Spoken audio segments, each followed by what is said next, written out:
Hi! Hello! Welcome to my YouTube channel. It's me Uma Telugu వంటలు. ఇప్పుడు కంప కాకరకాయ ఎలా చేయాలో చూద్దాం. నిన్న కంప కాకరకాయలు చెట్టుకి తెంపుకొనొచ్చినాం. కానీ ఈరోజు పండ్లు పండినాయి. ఫ్రిడ్జ్‌లో పెట్టినా కూడా పండ్లు పండినాయి. చూడండి, ఆనియన్స్ ఒక 4, టమాటాలు ఒక 2, కాకరకాయలు అన్నీ కట్ చేసి పెట్టుకోవాలి. తర్వాత స్టవ్ మీద ఒక గిన్నె పెట్టేసుకొని అందులో 1½ స్పూన్, 2 స్పూన్స్ దాకా ఆయిల్ వేసేసుకొని జీలకర్ర, తర్వాత కాకరకాయ ముక్కలు వేసేసుకోవాలి. అలా వేసుకున్నాక కొంచెం పసుపు వేసుకోవాలి. కొద్దిసేపు అలా ఒక 1, 2 మినిట్స్ మగ్గాక ఆనియన్ పీసెస్ ఏసుకోవాలి. ఎందుకంటే అవి ఇవి ఈక్వల్ లెవెల్‌లో ఉడుకుతా ఉంటాయి. ముందే ఆనియన్స్ ఏస్తే మాడిపోతాయి. కాకరకాయ ముక్కలు మామూలుగా ఉంటాయి. ఇప్పుడు నేను నిన్న నైట్ కొర్రలు నానబెట్టేసిన. ఇవాళ మధ్యాహ్నం 12కి అట్లా వండుతున్నా. మినిమమ్ 12 అవర్స్ నానాలి అవి. 12 నుంచి ఎక్కువనే నానాలి. అదే వాటర్‌తో మళ్ళీ రోజు కొన్ని వాటర్ యాడ్ చేసుకొని వండుకోవాలి.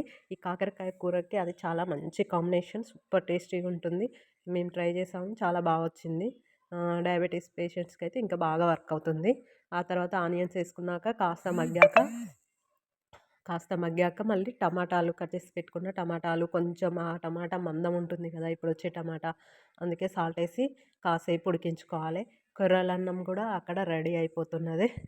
ఇప్పుడు ఆ ముక్కల్ని మళ్ళీ కలుపుకొని ఒక 2 స్పూన్స్ అంతా కారం వేసేసుకోవాలి. ఆయిల్ కూడా చూడండి ఎలా వచ్చేస్తుందో, ఆల్మోస్ట్ ఉడికిపోయింది కర్రీ. ఇప్పుడు 2 స్పూన్స్ కారం వేసుకున్నాక రుచికి సరిపడా సాల్ట్ కూడా యాడ్ చేసుకోవాలి. అలా చేసుకున్నాక మళ్ళీ కలుపుకొని కాసేపు స్టవ్ మీద ఉంచి స్టవ్ ఆఫ్ చేసుకొని ఒక సర్వింగ్ బౌల్ తీసుకొని సర్వింగ్ బౌల్లోకి కర్రీని షిఫ్ట్ చేసేసుకోవాలి. ఇప్పుడు ఆ పండు పండిన కాకరకాయలతో చూడు ఎలా డెకరేషన్ చేశానో, చాలా బాగుంది కదా డెకరేషన్. కర్రీ కూడా చాలా టేస్టీగా వచ్చింది. నేను కొత్తగా వాయిస్ ఓవర్ ఇస్తున్నా, కొంచెం తడబాటు వచ్చేస్తుంది. ఏం మాట్లాడాలో కూడా అర్థం కావట్లేదు, ఏమనుకోకూడదు. నెక్స్ట్ వీడియోలల్లో కొన్ని ఎక్స్పీరియన్స్ వచ్చాక బాగా చేస్తానని అనుకుంటున్నా.